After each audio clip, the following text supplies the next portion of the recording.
Hammaga salom do'stlar, sizlar bilan Behruz va siz Primus kanaldasiz. Bugungi videoda top 10 ta eng tezkor personajlar haqida gaplashamiz. Videoni boshlashdan oldin videoga bitta like bosib, kanalimga obuna bo'lib qo'yishni unutmang. Aytgancha bu top meni qarashlarim asosida tuzildi. Sizga yoqqan personaj bo'lmasa yoki past o'rinda bo'lsa, bundan uzr so'rayman. Xullas, yaxshilab joylashib oling, unda biz boshladik.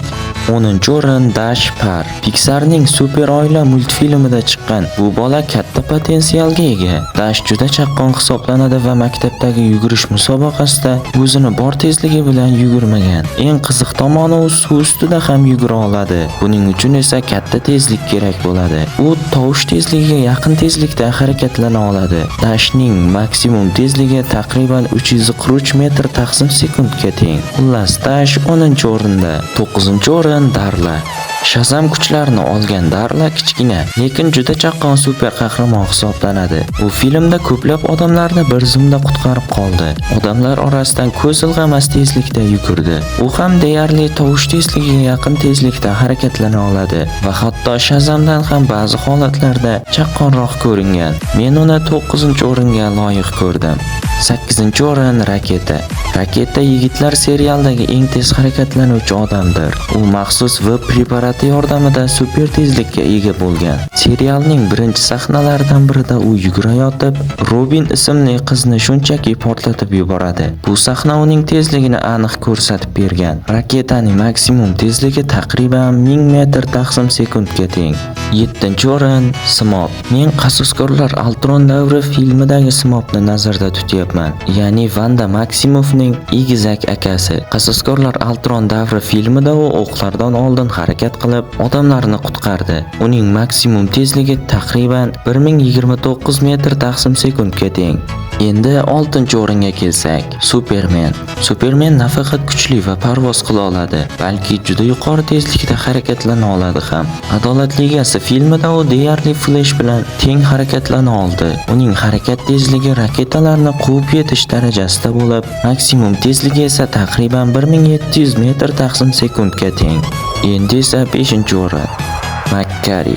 Makkari Marvelning Abadiylar filmida eng tez harakatlanuvchi personajdir. U yugurayotganda atrofdagi narsalarga ta'sir ko'rsatadi va havoda bosim to'lqinlarini hosil qila oladi. Bu uning tezligining qanchalik kuchli ekanligini ko'rsatadi. Uning harakatlari Smop va Supermandan ancha tezkorroq va kuchliroq ko'rinadi. Shuning uchun u 5-o'rinda turibdi va uning maksimum tezligi taqriban 34300 metr taqsim sekundga teng. 4-o'rin Sonic. Sonic video o'yin olamidan kelib kinoga aylangan super tez tipratikan hisoblanadi. Filmda u yugurayotganda vaqt sekinlashgandek bo'ladi va o'zidan katta quvvat ishlab chiqaradi. U nafaqat dushmanlardan qochadi, balki ularni ortda qoldiradi. Sonicning maksimal tezligi taqriban 83000 metr taqsim sekunddan oshadi. Bu esa uni eng tezkor super qahramonlardan biriga aylantiradi. 3-o'rin esa X odamlar olamidagi Smop. X odamlar olamidagi Smop deyarli vaqtni to'xtatib qo'ygandek harakat qiladi. Uni eng mashhur sahnasi maktab portlashidagi barcha o'quvchilarni birin-ketin qutqarib chiqishi.